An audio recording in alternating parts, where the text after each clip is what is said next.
ഡൽഹി ജുമാ മസ്ജിദിനടുത്തുള്ള പ്രശസ്തമായ ഫുഡ് സ്ട്രീറ്റിന്റെ കാഴ്ചകളാണ് ഇന്നത്തെ വീഡിയോയിൽ. ഹോട്ടലുകളിൽ ബാക്കി വരുന്ന ഭക്ഷണത്തിനായി തറയിൽ കാത്തിരിക്കുന്ന ആൾക്കൂട്ടമാണ് ഈ യാത്രയിൽ എന്നേറെ ഞെട്ടിച്ചത്. വർഷങ്ങൾ പഴക്കമുള്ളതും പ്രശസ്തവുമായ നിരവധി ഹോട്ടലുകളാണ് ഈ റോഡിന്റെ ഇരുവശത്തുമുള്ളത്. തിക്കും തിരക്കും, തീയും പുകയും, വണ്ടികളുടെ ഹോണടിയും, മാംസത്തിന്റെ ഗന്ധവും. വർഷത്തിലെ എല്ലാ ദിവസവും ഡൽഹി ഫുഡ് സ്ട്രീറ്റിന്റെ കാഴ്ചകൾ ഇതുപോലെയാണ്. ഇവിടെ എത്തിക്കഴിഞ്ഞാൽ ഒരു തവണയെങ്കിലും എക്സ്പ്ലോർ ചെയ്യേണ്ട ഫുഡ് സ്പോട്ടുകൾ നിരവധിയാണ്.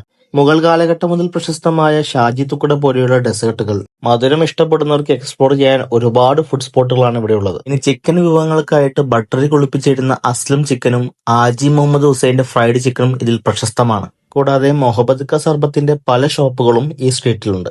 കഴിച്ചു നോക്കേണ്ട മറ്റൊരു വിഭവം കബാബുകളാണ്. ചിക്കനിലും മട്ടനിലും ഒക്കെ പലതരത്തിലുള്ള മസാലകൾ ചേർത്തുള്ള കബാബുകൾ ലഭ്യമാണ്. നാട്ടിൽ നിന്ന് കിട്ടുന്ന കബാബിന്റെ ടേസ്റ്റിനേക്കാൾ വ്യത്യസ്തമാണ് ഇവിടുന്ന് കഴിക്കുന്ന കബാബിനുള്ളത്. പരിസരവും വൃത്തിയൊക്കെ നോക്കുമ്പോൾ കഴിക്കാൻ മടിയുണ്ടെങ്കിലും ഡൽഹിയിലേക്ക് വരികയാണെങ്കിൽ ഒരു തവണയെങ്കിലും എക്സ്പ്ലോർ ചെയ്യേണ്ടതാണ് ജുമാ മസ്ജിദിലെ ഫുഡ് സ്ട്രീറ്റ്.